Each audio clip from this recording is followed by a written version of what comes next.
Early Monday morning, Treasury Secretary Janet Yellen assured the world that the United States has plenty of money. She says we certainly have enough money for another war. Here's her statement. America can certainly afford to stand with Israel and to support Israel's military needs, and we also can and must support Ukraine in its struggle against Russia. America has also made clear to Israel we're working very closely with the Israelis that they have a right to defend themselves. But it's important to try to spare innocent civilian lives to the maximum extent possible. So Janet Yellen, finance lady out there talking foreign policy, like, oh, don't worry, I'm in charge of the money. We got plenty of money for war. And, we've kind of told them, hey, if you don't have to kill civilians, try not to. But this isn't about the war.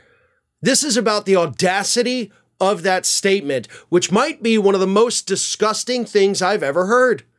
We certainly have money to fund 2 different wars right now. Now, this is not about the attacks from Hamas against Israel. This is not about Israel's collective punishment of Palestinians. I'm not wading into that in this segment. This is about the United States. There's always money for war. Doesn't matter who it is. Doesn't matter where it is. The war machine always has enough cash to keep it going, no matter what. Now, we ask for things like universal health care because medical debt is the #1 cause of bankruptcy here in the United States. Tens of millions of Americans, I think actually well over 100 million Americans, have medical debt of some sort. I have medical debt right now. But we can't afford universal health care. We can't afford debt-free college. We can't afford student loan debt forgiveness. We don't have the money for it, they tell us every time we bring it up. A Green New Deal? We can't afford to take action on climate change and create a better life and prevent thousands of premature deaths each year, which is what those investments would do. No. We can't spend money to save lives, but we can spend money to kill people overseas. We've always got money for planes and tanks and bombs and drones and guns and bullets and everything. But no, you cannot have universal health care. It's not in the budget. We don't have it. No, we can't protect the environment. 11.5% of the American public, over 39 million people, live at or below the poverty line here in the United States. 11.5% of the population.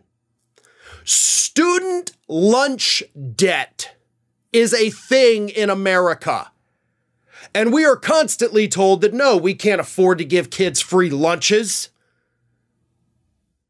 We got to spend that money on new F-15 fighter jets because our buddies over here need them.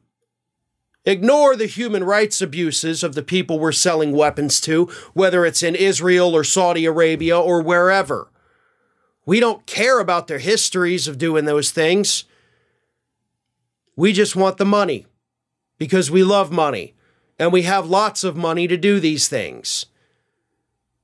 But I'm sorry, American citizens, we don't have money to take care of you. We don't have money to ensure that you have a habitable country 20 years from now. But when it comes to the war machine, we'll always find a way to fund it. Ring of Fire has fresh content 7 days a week, so if you want to be reminded about it, don't forget to subscribe to the channel, hit the little bell to be notified every time a new video goes up.